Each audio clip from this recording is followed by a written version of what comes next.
पंडित जी जो हवन करते हैं, अगर वो हवन में इस एक चीज़ का भोग नहीं देते तो आपका हवन अधूरा माना जाता है, हवन पूर्ण नहीं माना जाता।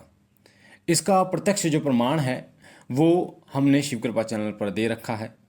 अलग अलग तरीके के हवन शिव कृपा चैनल पे हमने बता रखे हैं।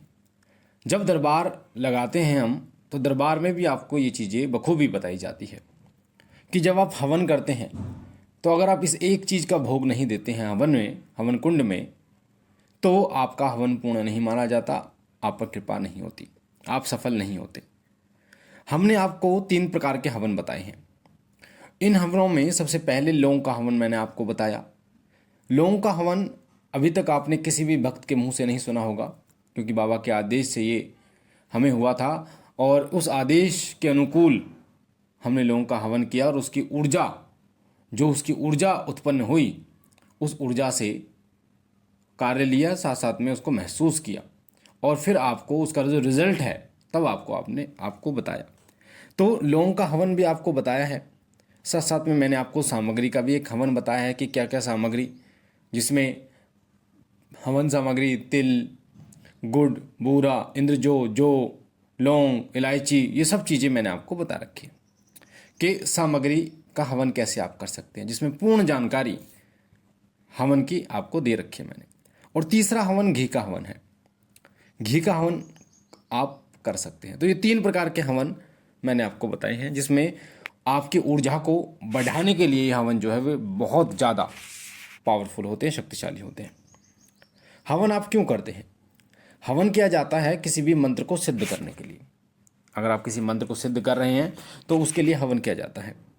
आपका ऑरा बढ़ाने में हवन बहुत ज़्यादा आगे रहता है। आप अगर किसी मंत्र को सिद्ध करने की कोशिश करते हैं और 1 साल उस मंत्र को जपते हैं और हवन मात्र 1 महीने में उस मंत्र को सिद्ध कर देता है, ध्यान रखना इस बात को। तो ऑरे को बढ़ाने के लिए, मंत्र सिद्ध करने के लिए हवन किया जाता है। साथ ही किसी भी देवता को जागृत करने के लिए, सिद्ध करने के लिए हवन बहुत महत्वपूर्ण होता है।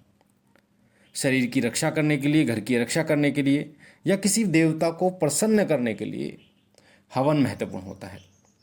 जब हम हवन की बात करते हैं तो हवन अलग अलग प्रकार के किए जाते हैं। एक संकटनाशक हवन होता है, एक मंत्र सिद्धि हवन होता है, एक पितृ सिद्धि हवन होता है, पितरों को शुद्ध करने का भी हवन होता है, ग्रह दोष निवारक हवन होता है, कुल देवी और कुल देवता के दोष को निवारण करने का हवन होता है, घर की शुद्धि करने का हवन होता है, देवता के जागृत करने का हवन होता है। तो अलग अलग तरीके के हवन किए जाते हैं। और शिव कृपा चैनल एक ऐसा पहला चैनल है जिसमें आपको बहुत सुगम और बहुत आसान हवन करने का तरीका बताया गया है। आपके हृदय से उस भार को, उस डर को निकाला गया है कि केवल हवन पंडित जी ही कर सकते हैं, ऐसा नहीं है। आप चाहो तो आप भी स्वयं हवन कर सकते हो, चाहे आप रोजाना या आप हफ्ते में 1 बार या महीने में 1 बार, जैसी आपकी इच्छा। आपको पूर्ण प्रक्रिया शिव कृपा चैनल पर, शिव साधना केंद्र चैनल पर बता दी गई है। और इससे कोई भी नकारात्मक प्रभाव नहीं होता, सब सकारात्मक प्रभाव होते हैं। हमारे पास बहुत सारे लोगों के मैसेज, साथ साथ में लोगों ने अनुभव वीडियोस में बताया है कि उनको हवन से कितने फायदे हुए। अब मैं आपको बताता हूँ वो ऐसा कौन सा भोग है जिस भोग को दिए बिना हवन पूर्ण नहीं होता। हवन को जब आप करते हैं तो हवन करने के लास्ट में, जब आप हवन करने बैठते हैं तो सबसे पहले भोग आपको दिया जाता है, पर लास्ट में एक ऐसा भोग दिया जाता है जिसके महाभोग कहा जाता है। महाभोग कहा जाता है। जब आप वो महाभोग देते हैं तो जो ऊर्जा प्रचंड रूप से निकलती है वो देवता को बहुत तीव्र रूप से जागृत करती है, बहुत कृपा आपको मिलती है, बहुत जबरदस्त ऊर्जा उससे उत्पन्न होती है। अब महाभोग कैसे लगाएं, क्या होता है महाभोग, तो सुनिए। महाभोग में जो आपको सामग्री चाहिए, एक तो आपको एक गोला लेना है, सूखा गोला, जिसे खोपरा कहते हैं, गोला कहते हैं। उसको ऊपर से काट दीजिए, एक ढक्कन हट जाता है उसका, काट के उसके अंदर आपको थोड़ी सी हवन सामग्री, 1 चम्मच घी, थोड़ी सी बूरा, पंचमेवा, 11 लौंग, 2 इलायची आपको डालनी होती है। मैंने दोबारा बता देता हूँ चीज़ें आपको। एक गोला लेना है जिसे खोपरा कहते हैं, सूखा गोला जिसे कहते हैं, जो खीर वगैरह में डलता है। उस गोले को ऊपर से काट लेना है, उसके अंदर थोड़ी सी हवन सामग्री, थोड़ी सी बूरा, 1 चम्मच घी, 11 लौंग, 2 इलायची और पंचमेवा आपको डालना है। उसके ऊपर 1 चम्मच घी आपको डालना है। उसके बाद उसको बंद कर लीजिए।